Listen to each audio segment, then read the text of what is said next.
Welcome back to Myth Mental Health. I'm an author, and my name is Justin Alexander Williams, or Justin A.Williams. You can find my book, Reborn: Virtue's Constellation, on Amazon, Barnes & Nobles. It's a great tale. It has a lot of different mythologies in it, from Egyptian to Japanese to Greek. The main focus is the main character has to face down the formerly good Greek gods who have turned quite vampiric and evil. It's got a lot of intellectualism, a lot of critiques on monotheism, polytheism, everything you can probably think of. But today our episode is going to be discussing a classic tale from Greek mythology, or maybe even Turkish mythology, since when they uncovered Troy, the city, they found it in Anatolia, or Turkey. So this is the Iliad. And so how does the Iliad, the story, talk about, or at least how can we apply the lessons from the story by Homer to our mental health, right? To our ability to be our best selves. And that's really what this vlog series is about. It's not necessarily about psychology. It's more about trying to use our minds and best practices to be better. So if you know anything about the story, I'll do a quick recap. Basically, Spartan princess Helen gets kidnapped by Paris, Prince of Troy, back to Troy. They're supposedly in love, but Homer's a little nebulous about it. But either way, this sparks the Trojan War, and it's a war where Agamemnon, the king, I'm pretty sure the Mycenaean king of pretty much of the known world, brings about an army bigger than any of all time. And he brings them to Troy, the shores of Troy, that have these impeccable, impenetrable walls. Agamemnon brags about how quick the war will be after a quick skirmish, how his warriors are greater than ever. I mean, he has big Ajax and little Ajax. He's got the warriors of Achilles. He has Achilles himself. He has the great thinker and clever grandson of Hermes, Odysseus, who later has the Odyssey. So what we want to talk about today is expectations, right? How sometimes our expectations don't meet reality, and how do we pivot? What do we do? Well, we don't want to be like Agamemnon. Agamemnon in this story, when it seems that the war is going to take maybe another year, into 5 years, 10 years. He starts to turn on his own people. He starts to turn and blame no one else, not himself, but everyone else. This ostracizes some of his greatest warriors, including Achilles.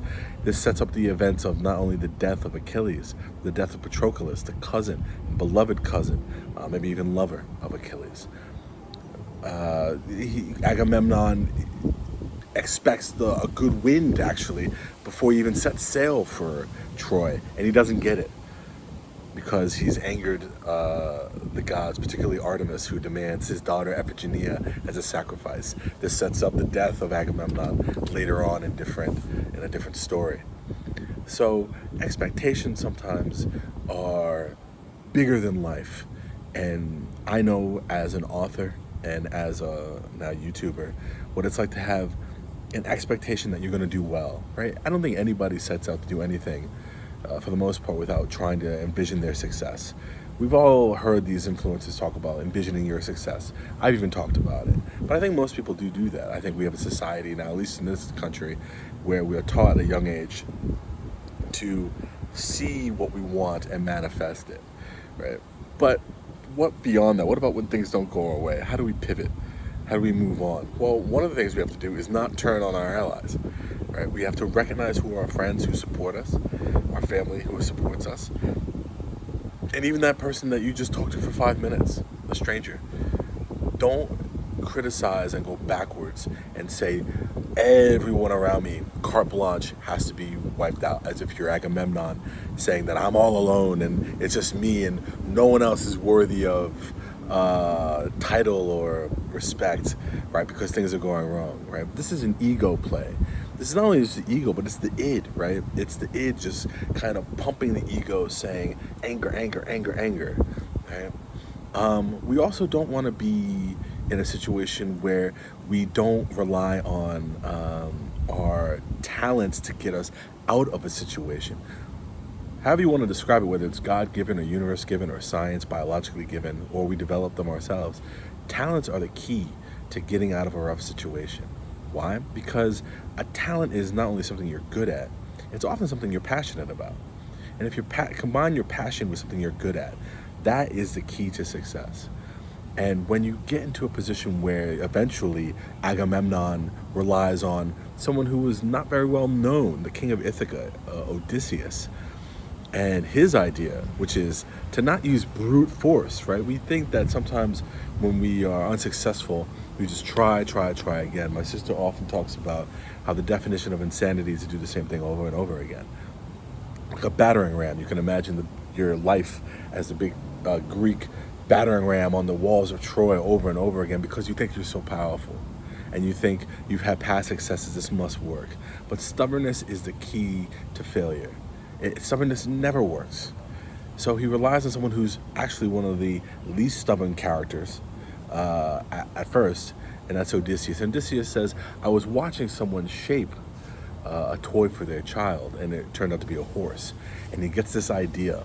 He combines the fact that the Trojans, cleverly, that they worship Poseidon, and Poseidon often is known as a god of horses.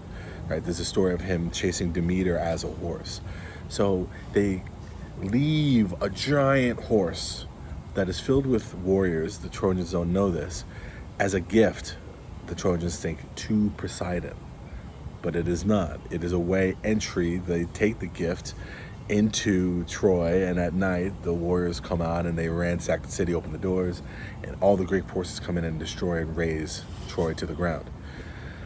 Now, when you think of yourself and how to pivot out of things, I always respect characters in myth, like Loki, like Anansi, like Coyote, that use their intellect, right? Because no matter how strong you are, like Hercules, no matter how fast you are, like Hermes, it's the intellect, it's your mind that has the greatest capacity for growth, right? We don't know how smart we can all become. There's studies now that show that really intelligence is not mainly biologically driven, that it is nurtured, not natured, out of us or into us. So when you think about the moments when you want to be successful, first think about self-improvement, right? Think about what can I do within a time frame, maybe give yourself a month, to improve skills, the mental skills, the physical skills that I need to then accomplish my task, right? Before you even envision your task, before I even envisioned this book, I was using brute force. The book initially came out a year ago, and it didn't do as well as I wanted it to. And for a while, I was thinking to myself, blame me, it's all my fault. I was taking the Greek battering ram to myself as if I was the walls of Troy. And that made me feel shame and guilt and all these negative things that weren't really possible. But then it occurred to me that maybe we just need to redesign it. Maybe we need to take a different avenue. Maybe like Odysseus, I need to listen to someone else, right? Odysseus listens to the makeshift sounds of the horse toy being made by his comrade in battle, right? So myths like this, like the Iliad, these grand epics, are really small stories. They're really small examples that create a bigger narrative. But if you listen to the miniature stories in there, you'll see that it really takes the flexibility and adaptability of the mind first to be successful. Because we're all going to have failures. And we're all going to be in a position where we are disappointed. And different disappointments take different types of skill sets, but it all starts in the mind.